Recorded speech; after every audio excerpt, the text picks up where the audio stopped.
నాకే democracy project అన్నా. మేము ఏం చేస్తున్నాం తీవ్రవాదం? మేము ఒక ఎమ్మెల్యే మీద హత్యాప్రయత్నం జరిగింది. నైతిక మద్దతు తప్ప అక్కడ గొడవలు చేయడానికి పోవట్లేదు. మేము చాతగానంలో అక్బరుద్దీన్ అసౌద్దీన్ మొగోళ్ళు హైదరాబాద్ లా ముఖ్యమంత్రి ఏమో రేవంత్ ఉద్దీన్ మతం మార్చుకున్నాడు. మీ దగ్గర చట్టం ఉంది. ఒకప్పుడు ఇదే రేవంత్ రెడ్డిని అర్ధరాత్రి అరెస్ట్ చేసి యూనిఫామ్ ఇది ఇదే రేవంత్ రెడ్డిని సిగ్గులేని ముఖ్యమంత్రి హోంమంత్రి కూడా సిగ్గులేని హోంమంత్రి తెలంగాణ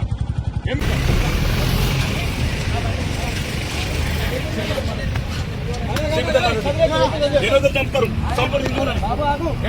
ఎమ్మెల్యేలను చంపుతారు సంపూరి ఎన్నోదో చంపుతారు సంపండి హిందువులని మహాస్వామి హిందువులను చంపుతున్నారు. కామారెడ్డి ఎమ్మెల్యేలను చంపుతున్నారు. ఈ చాతగాని ముఖ్యమంత్రి కోసం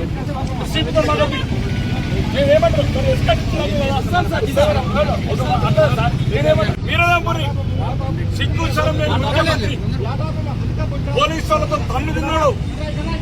అర్ధరాత్రి కొరకొర లాక్కపోయాడు. రాబోయే ప్రభుత్వంలో చెప్తున్నాం రేవంత్ రెడ్డి నిన్ను కొరకొర ఈ మోడిచల్ రోడ్డు మీద లాక్కపోతాడు. నీకు బుద్ధి రాలేదు. వరంగల్ లాక్కొచ్చిన పోలీసులు నర్సింగ్ అరెస్ట్ చేసిన పోలీసులు ఇదా ప్రజాస్వామ్యం?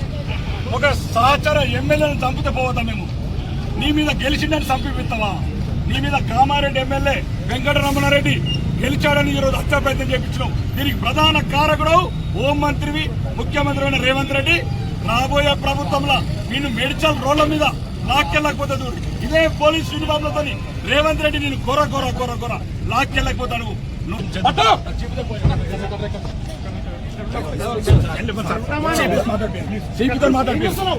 దొంగ రేవంత్ రెడ్డి అని ఒక దొంగ ఈరోజు హత్య ప్రయత్నం చేస్తామని వెంకటరమణారెడ్డి మీద.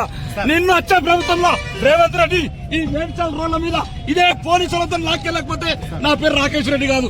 దొంగలు కూడా కాంగ్రెస్ వాళ్ళు హిందువులను చంపేపిస్తున్నారు. బాన్స్వాడ కామారెడ్డి ఎమ్మెల్యే హత్య ప్రయత్నం కొడుకులారా మీ వాళ్ళందరినీ ఇదే పోలీసులతో మా పేరు ఆర్మూర్ ఎమ్మెల్యే పైడి రాకేష్ రెడ్డి గారు.